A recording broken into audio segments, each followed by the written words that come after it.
Olha só que legal, eu estava olhando aqui alguns artigos na internet, enfim, e eu achei um artigo bem legal que é bom eu comentar para você e, enfim, adicionar um pouquinho de comentários, de experiência, enfim, que vai contribuir bastante para você, tá?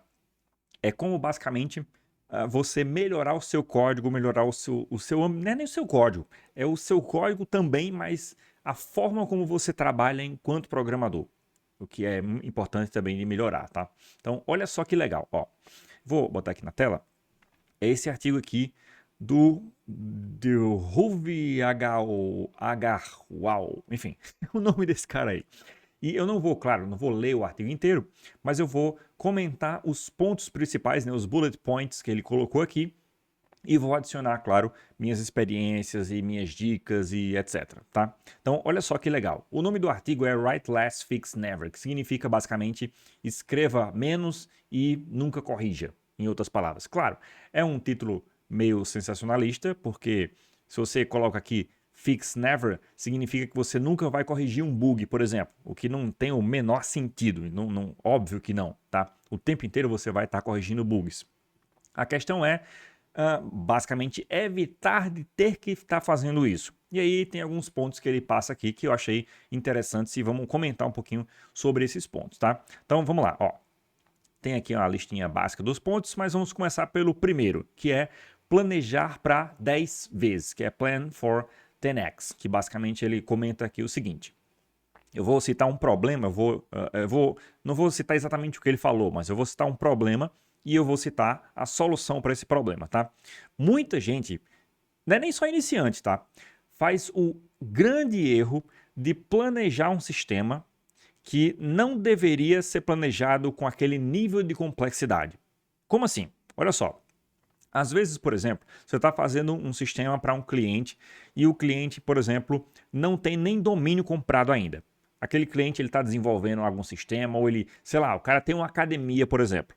Tem lá a academia lá no bairro dele, na cidade aí que você mora, etc.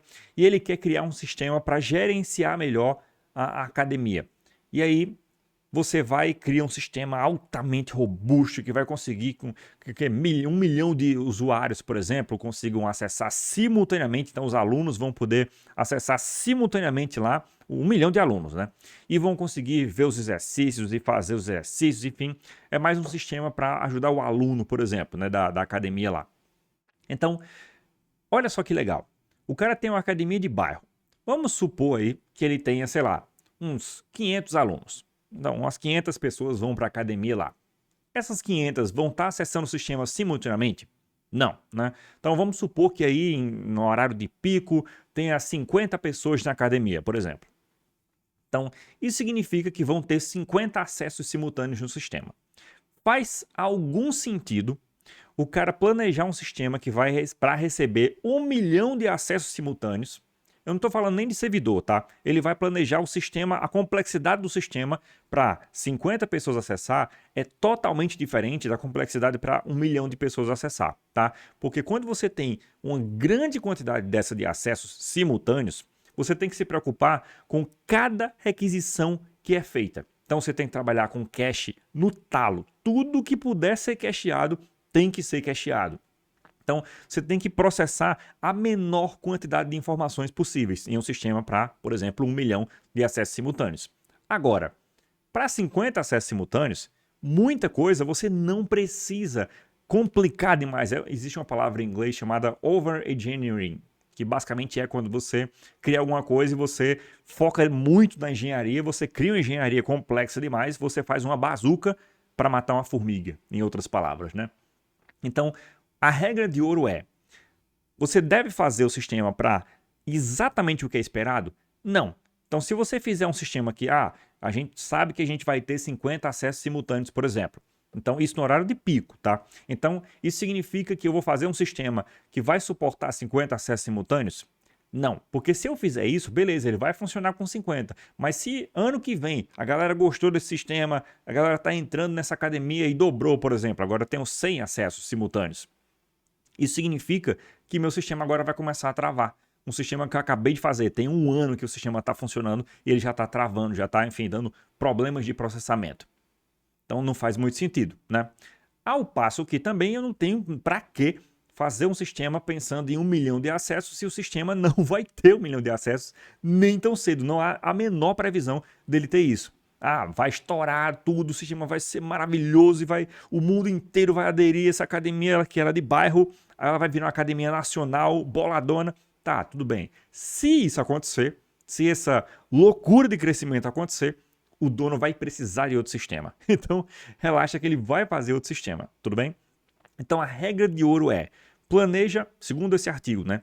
Planeja para 10 vezes aquilo que você sabe que vai acontecer. Então, se você tem um sistema que vai 50 pessoas acessar, por exemplo, simultaneamente, planeja para 500 pessoas acessarem simultaneamente. Isso vai fazer com que o seu nível de engenharia, o foco que você dá em determinadas partes do sistema, do código mesmo, não estou falando nem de infraestrutura, tá?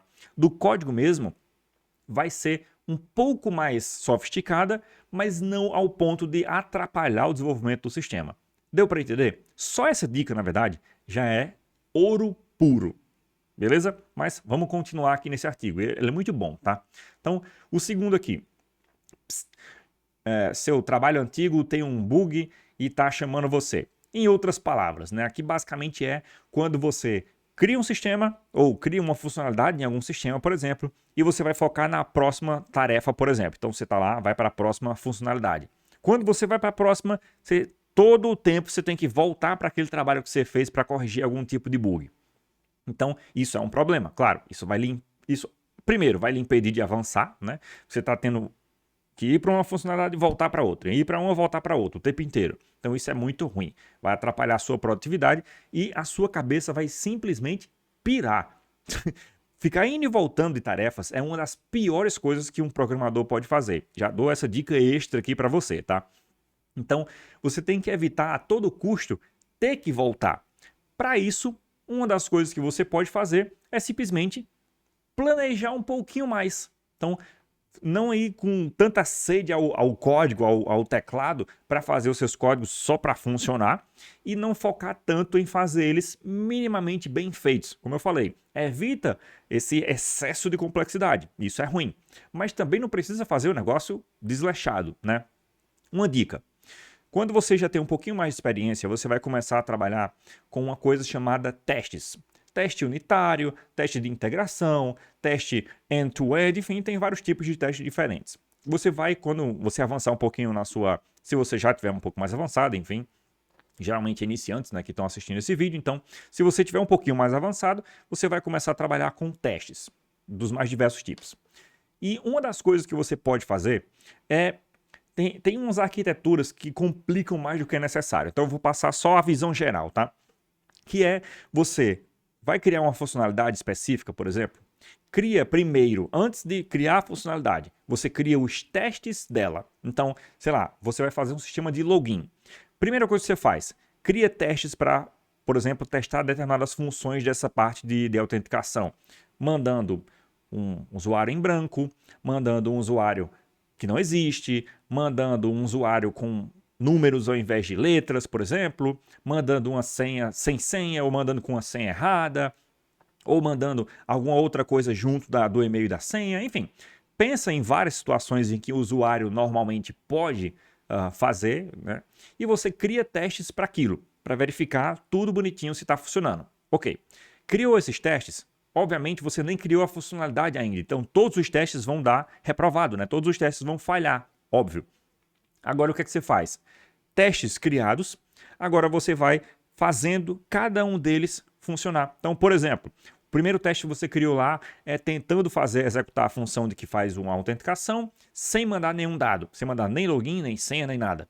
O que é que ela vai acontecer? Aí você faz esse tipo de proteção no seu código, você vai lá e diz, quando não mandar nada, você faz isso, aquilo, outro, valida aqui e tal, aqui, beleza. Esse teste vai passar. Agora você vai para o outro, passar o e-mail, mas não passar a senha, por exemplo. Aí você vai lá e faz o seu código bonitinho para passar aquele teste. E assim você vai. Você escreveu 20 testes, por exemplo. Você vai fazendo cada um deles individualmente passar. Quando todos os testes tiverem passado, isso significa que o seu código, além de, claro, estar funcionando, ele está passando em todos os testes. Isso vai diminuir muito as chances de você ter que ir para outra funcionalidade e depois ter que voltar para resolver bug. Por quê? Primeiro, você parou um tempo para escrever esses testes, então você teve que pensar nos detalhes da funcionalidade. Só esse ato já vai melhorar muito o seu nível de código, tá? Então, não estou trabalhando com testes ainda, não sei trabalhar com testes, não tem problema. Você para um pouquinho antes de fazer a sua funcionalidade e você pensa ou até escreve, é muito bom fazer isso, escreve tudo que pode acontecer de errado. Então, tudo que pode, o usuário, no sistema de login é clássico, né? O usuário não mandar nada. E se ele mandar uma coisa errada? E se ele, sei lá, for lá no HTML, essa já é mais, mais hardcore, né? Se ele for lá no HTML e mudar alguma outra informação que eu estou mandando junto do e-mail e da senha, por exemplo. Então, você vai fazer o que com relação a isso? E aí você vai e faz essa lista das coisas que podem dar errado e você cria o seu sistema com base nisso. Você cria o seu sistema para lidar com essas coisas que podem dar errado. Isso é muito bom também. Isso vai melhorar a qualidade do seu código, vai fazer com que o seu código fique menos provável de você ter que voltar para corrigir bug nele, tá? Isso é muito bom. O terceiro item que ele falou aqui, que é faça os sistemas trabalharem para você e não ao contrário. Ele até citou aqui uma frasezinha legal que é haja e não reaja. O que isso significa? Vamos lá. Basicamente aqui ele está comentando sobre você criar um sistema, isso já aconteceu comigo inclusive, tá? Isso é clássico de acontecer, que é basicamente o seguinte, eu criei um sistema, eu coloquei o sistema no ar, funcionando, lindo, maravilhoso, coisa linda, perfeita. E aí parte desse sistema, o usuário faria algum tipo de upload de uma imagem, de imagens, etc. Como o usuário faz upload de imagem, eu tenho que salvar essa imagem no servidor, por exemplo. Vamos supor que eu não estou salvando numa S3 da vida, estou salvando no próprio servidorzinho lá. Então, isso significa que uma hora o HD desse servidor vai encher.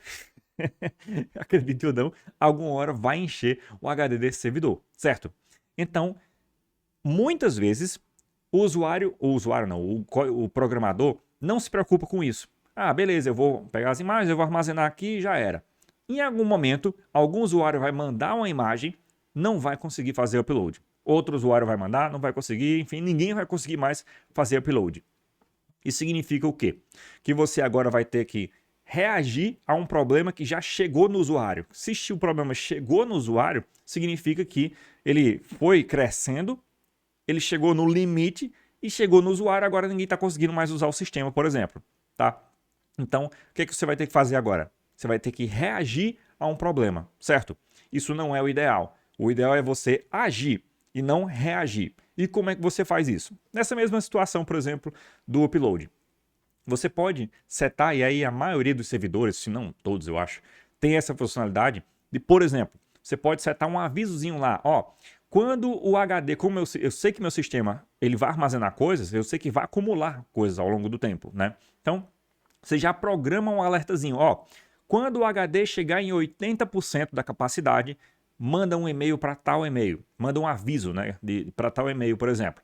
A maioria dos servidores hoje em dia já tem esse tipo de monitoramento. Você pode adicionar outras ferramentas no seu próprio sistema também para fazer alguns tipos de monitoramento, quer seja de memória, quando a memória estiver muito alta, quando o processamento chegar em determinado nível, manda um e-mail. Então, isso vai fazer com que você possa agir ao invés de reagir. Eita, chegou em 80%, isso significa que ou o meu HD eu preciso aumentar, ou eu preciso otimizar o sistema para ele usar menos espaço, por exemplo. Ou eu preciso remover algum tipo de cache, algum tipo de imagens que eu não estou usando mais, por exemplo. Enfim, eu tenho que fazer alguma coisa para melhorar essa situação. Então, eu vou lá e ajo.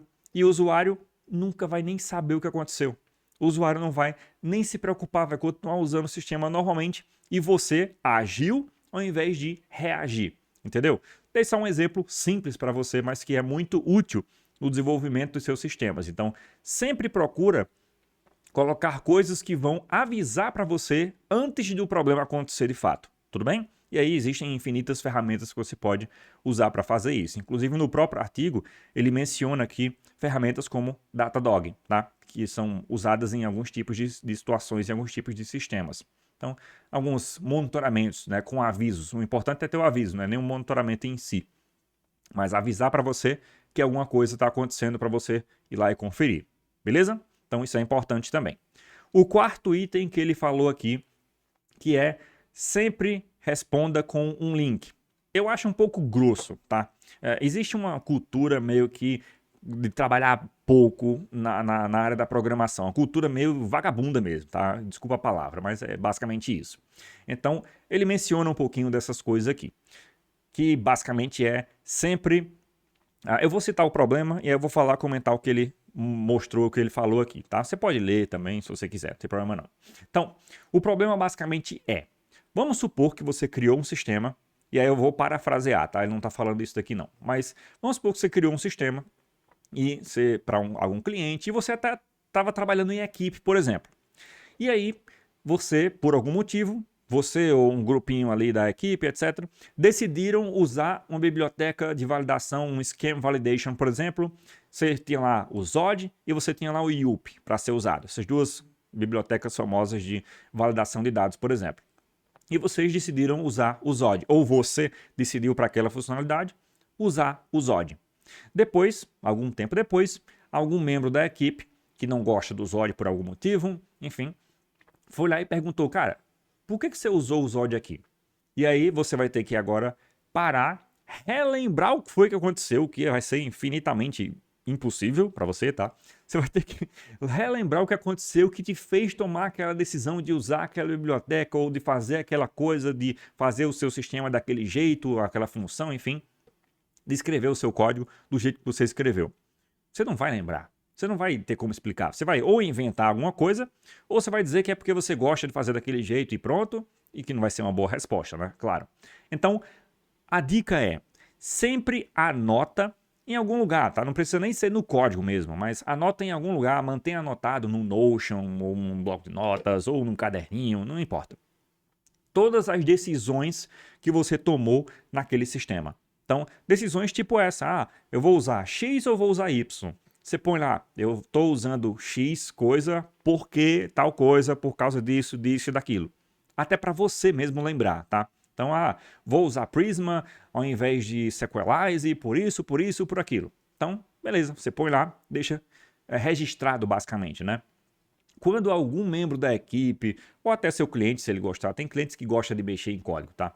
Ou mais geralmente é um membro da equipe, vai perguntar para você por que você fez tal coisa, você vai saber, você não vai saber de cabeça, mas você diz, beleza, eu tenho anotado aqui, eu vou olhar e ou eu passo o link para você, ou então eu vou explicar para você o porquê que eu tomei, e aí eu vou ter anotado, não vou precisar ficar mantido aquilo na minha memória, e já vou ter anotado bonitinho por que eu tomei determinadas decisões, tá? Eu só dei, claro, o exemplo de escolher entre o Zod e o IUP, por algum motivo aí, enfim, você escolheu o Zod ou escolheu o IUP, enfim, não importa, você põe lá o porquê que você fez aquilo, tá? Você põe a decisão que você tomou e por que você tomou aquela decisão. Isso é muito, muito, muito bom, até para facilitar o trabalho em equipe. Então, sei lá, tem equipes que gostam, por exemplo, de ter reuniões semanalmente para discutir o projeto, as próximas coisas, o que foi feito, o que não foi feito, enfim, tem algumas metodologias de trabalho que fazem, que funcionam assim.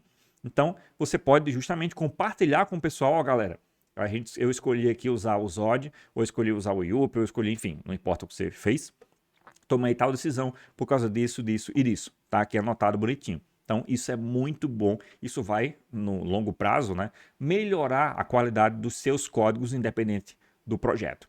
Legal? Então, depois aqui o item 5 é fazendo propaganda de um softwarezinho dele que ele trabalha aqui, tá? Então, releva isso aqui por enquanto. Então, gostei muito desse artigo aqui, enfim, fazendo um comentário, adicionando minhas palavras. Claro, ele citou outras coisas aqui, mas eu estou falando, parafraseando o assunto principal, para trazer conhecimento relevante para você. Beleza? Então, espero que você tenha gostado desse tipo de vídeo. Eu nunca fiz muito esse tipo de vídeo, mas eu gosto de fazer esse tipo de comentários assim. Então, nada melhor do que gravar esses comentários sendo feitos e aí disponibilizar para você. Se você gostou, comenta aqui embaixo. Se você quer que eu faça mais vídeos comentando ou novidades, ou assuntos específicos, ou artigos que eu vi na internet, enfim. Se você gosta desse tipo de conteúdo, comenta aqui embaixo e eu vou fazer mais para vocês. Beleza? Então, se inscreva no canal, que eu estou postando vídeos a todo momento agora. E eu te vejo no próximo vídeo. Valeu!